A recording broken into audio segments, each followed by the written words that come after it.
10th board exam के लिए बहुत ही इंपॉर्टेंट चैप्टर है। सब्जेक्टिव क्वेश्चन के साथ साथ हम ये भी बात करेंगे कि सर यहाँ से कौन से डायग्राम आने वाले हैं। सर न्यूट्रिशन के टाइप की बात करें, क्या होता है न्यूट्रिशन, हमें न्यूट्रिशन कहाँ से मिल रहा होगा, हम उन सारी चीजों के बारे में डिस्कस करने वाले हैं लाइफ प्रोसेस के अंदर। ब्रीथिंग कैसे करते हैं, हमारे बॉडी में ऑक्सीजन कैसे जाएगा, जो बॉडी के अंदर CO2 बन रहा है उसको बाहर एक्सक्रीट कैसे करेंगे, उसके बारे में हम यहाँ पे डिस्कस करने वाले हैं। आप घर में बैठ करके अभी हमारे वीडियो देखते देखते आप कुछ ना कुछ खा रहे होंगे, तो वो आपकी बॉडी में जाएगा, उस फूड के अंदर जो भी न्यूट्रिशन होगा वो आपकी बॉडी को मिलेगा। ये चैप्टर लाइफ प्रोसेस बहुत इंपॉर्टेंट होता है।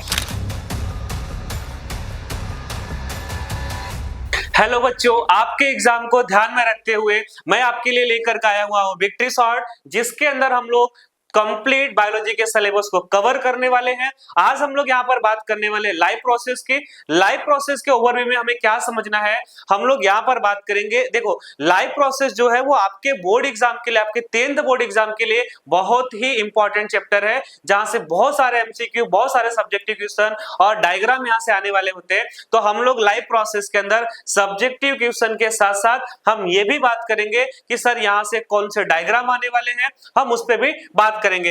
देखिए, लाइफ प्रोसेस की अगर हम लोग बात करें तो लाइफ प्रोसेस के अंदर हमें बहुत सारे टॉपिक कवर करने होते हैं, जिसके अंदर हमारा मिलेगा आपको न्यूट्रिशन, रेस्पिरेशन, ट्रांसपोर्टेशन और एक्सक्रीशन। अब न्यूट्रिशन क्या होता है सर? देखिए, अगर हम लोग न्यूट्रिशन की बात करें तो न्यूट्रिशन क्या होता है, आप हमारे वीडियो बैठ करके देख रहे हो, आपके अंदर एक एनर्जी है, मैं आपको यहाँ से आपको पढ़ा रहा हूं, मेरे अंदर भी आपको एक एनर्जी दिख रहा होगा। ये एनर्जी हम दोनों के अंदर कहां से आया सर? ये न्यूट्रिशन की वजह से आया। सर न्यूट्रिशन के टाइप की बात करें, क्या होता है न्यूट्रिशन, हमें न्यूट्रिशन कहां से मिल रहा होगा, हम उन सारी चीजों के बारे में डिस्कस करने वाले हैं लाइफ प्रोसेस के अंदर। इसके बाद हम लोग बात करें रेस्पिरेशन की। अगर हम रेस्पिरेशन की बात करें तो हम ब्रीथिंग कैसे करते हैं, हमारे बॉडी में ऑक्सीजन कैसे जाएगा, जो बॉडी के अंदर CO2 बन रहा है उसको बाहर एक्सक्रीट कैसे करेंगे, उसके बारे में हम यहाँ पे डिस्कस करने वाले हैं। इसके बाद अगर हम ट्रांसपोर्टेशन की बात करें, आप देखो, आप लाइफ प्रोसेस को ऐसे समझो कि हमारे बॉडी के अंदर जो एक्टिविटी चल रही है हम उसके बारे में बात करने वाले।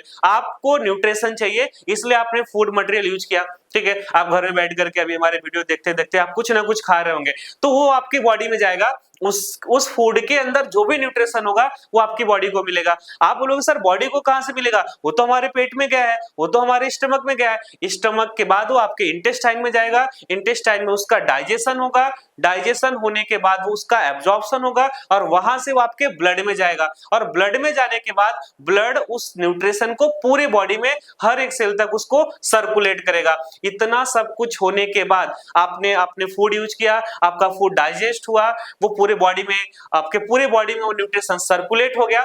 आप बोलोगे सर इसके बाद इतनी सारी एक्टिविटी अगर हमारी बॉडी के अंदर हो रहा है, इसका सिंपल सा मतलब है कुछ ना कुछ वेस्टेज तो निकलेगा। कहां से निकलेगा? जैसे अभी हमने बात किया कि हमने फूड यूज किया, तो फूड से हमें सारा का सारा न्यूट्रिएंट तो मिलने वाला नहीं है सर, कुछ तो वेस्टेज निकलेगा, उस वेस्टेज को बॉडी से बाहर एक्सक्रीट करना पड़ेगा, उस वेस्टेज को हम नाइट्रोजिनस वेस्ट मटेरियल बोलते हैं। और दूसरा, आप बोलोगे सर हमने रेस्पिरेशन किया और रेस्पिरेशन के अंदर हमने ऑक्सीजन यूज किया, और वो ऑक्सीजन जाएगा, क्या करेगा, ग्लूकोज का ब्रेकडाउन करेगा, और ग्लूकोज के ब्रेकडाउन से क्या निकलेगा आपको पता सर? CO2 भी निकलता है, जो कि एक टाइप का वेस्टेज है। तो इन सारे वेस्टेज को बॉडी से एक्सक्रीट करने को हम क्या बोलते हैं? एक्सक्रेशन। यानी कि पूरे चैप्टर में हम न्यूट्रिशन की बात करेंगे, हमारी बॉडी को न्यूट्रिशन कैसे मिलने वाला है, रेस्पिरेशन की बात करेंगे, उस न्यूट्रिशन को हम कैसे ब्रेक करेंगे, फिर उस न्यूट्रिशन को हम पूरी बॉडी में सर्कुलेट कैसे करेंगे, हमारा हार्ट कैसे इन्वॉल्व होगा, और उसके बाद इन सारी चीजों से जो वेस्टेज निकलेगा उसको हम बॉडी से कैसे एक्सक्रीट आउट करने वाले हैं, हम उसके बारे में भी बात करेंगे। ठीक है, आपको हम अगले वीडियो में आपसे मिलते हैं, जहां पर हम लोग लाइफ प्रोसेस के अंदर हम कंप्लीट चैप्टर को डिटेल में डिस्कस करेंगे। और आपको मैं बार बार बोल रहा हूं, आपको पहले भी बोला है, ये चैप्टर लाइफ प्रोसेस बहुत इंपॉर्टेंट होता है। पूरे वीडियो के अंदर हम लोग वो पढ़ने वाले हैं जो 100% आपके एग्जाम में आने वाला है, या फिर हम लोग ऐसा बोल सकते हैं कि हम वही पढ़ेंगे जो हमारे एग्जाम में आएगा। ठीक है, आप दोनों तरीके से हम लोग देखें तो हमारी बात एक ही है, मतलब कि 100% हम लोग सिलेबस नेक्स्ट वीडियो के अंदर कवर करेंगे लाइव प्रोसेस के अंदर।